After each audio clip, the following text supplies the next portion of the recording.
Death isn't your punishment in this game, it's your progression. Every time you die in Saros, the world changes, your character evolves, and somehow you come back stronger. Not reset, not punished, stronger. And that one design decision might completely change how this entire genre feels. Because if you've played anything from Housemarque before, especially Returnal, you already know what to expect. Fast, brutal, no mercy. But Saros? It's doing something different.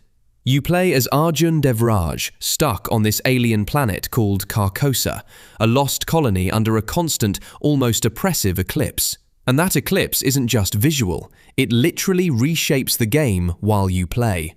Enemies mutate, environments shift, and the longer you survive, the more unstable everything becomes. So instead of just surviving, you're adapting in real time.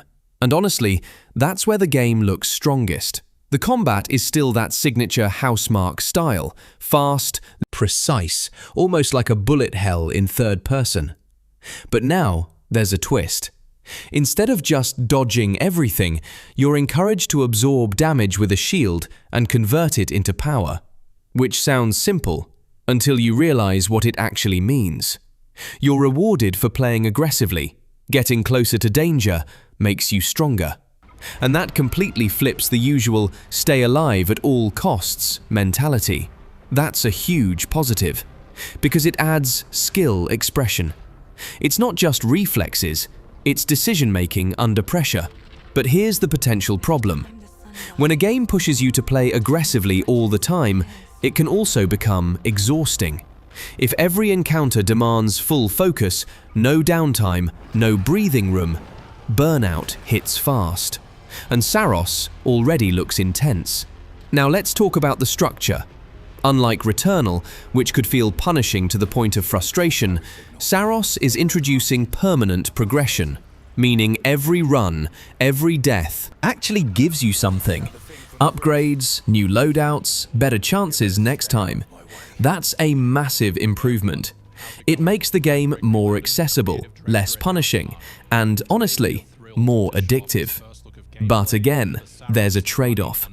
Roguelikes live and die by tension, and if you remove too much punishment, you risk removing what made the experience memorable in the first place. Another interesting shift is pacing. Runs are designed to be shorter, around 30 minutes, almost like episodes you can jump in and out of. That's great for modern players, but it also raises a question. Will the game still feel meaningful or just fragmented? Now, visually and atmospherically, this is where Saros might actually stand out the most.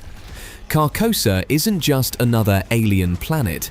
It's designed to feel alive, almost watching you. Architecture blends elegance with something completely unnatural, like it doesn't belong in reality. And combined with that constant eclipse, there's this tension that never really goes away. That's a huge strength, but again, potential issue. If the game leans too much into atmosphere without delivering enough variety in gameplay, it could start feeling repetitive, especially in a roguelike structure. So where does that leave Saros? It's not trying to reinvent everything, but it is trying to fix what didn't work before.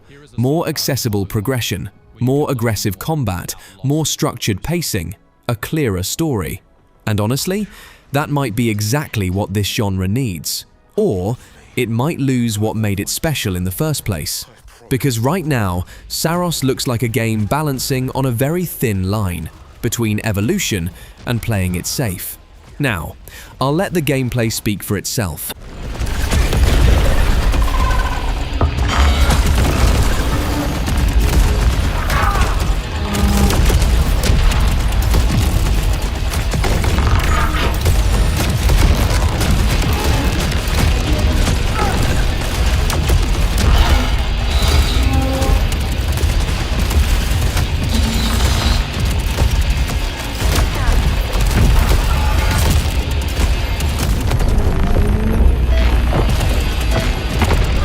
This is Second Chance, where you can be revived on first death to get straight back into the action.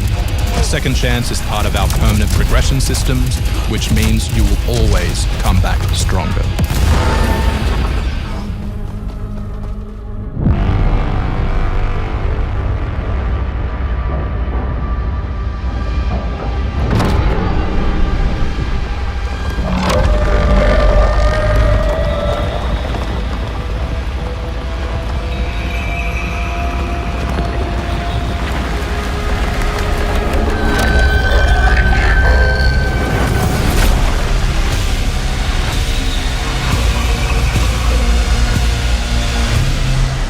The sun is forever.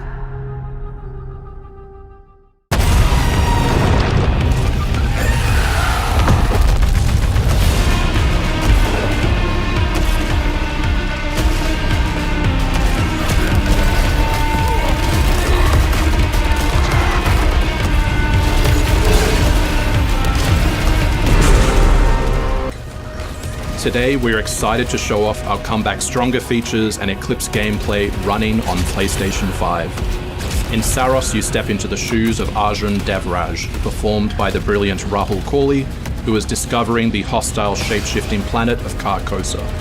As you encounter a variety of ever more brutal hostiles, death is inevitable. But in Saros, death only means that you will come back stronger. Welcome to the Passage. You are not on your own. Interacting with the survivors of Echelon 4 will help you understand the mysteries of Carcosa. I can't believe so many are gone. They didn't all die. Some of them changed. This is Primary, the voice of Soltari. Here you can engage with our permanent progression systems to upgrade your armor's attributes and acquire special perks. With Carcosan modifiers, you can adjust your experience by, for example, making hostiles tougher, weaker, or even removing the Second Chance ability entirely. However, all adjustments you choose must be kept in balance to ensure a consistent challenge level. Primary also allows you to teleport directly to any biome that you have unlocked. This means getting back into the action quicker. It also means easier replayability the further you get into the world. Using the teleport, you can now quickly restart the selected biome and get back to where you were. And now it's time to take another shot at what killed you the first time around.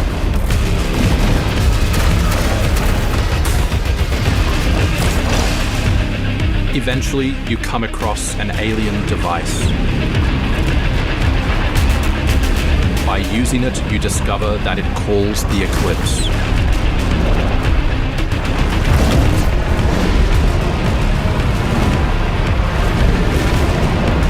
The Eclipse corrupts the world. It's a complete escalation of our gameplay, our audio, and our visuals on Carcosa. Hostiles now shoot corrupted projectiles, which reduce your maximum armor integrity, but you can restore it by using your power weapon. Weapons and artifacts also become corrupted, which alters them in both positive and negative ways, which ramps up the challenge. We can't wait for you to play Saros when we launch on April 30, 2026.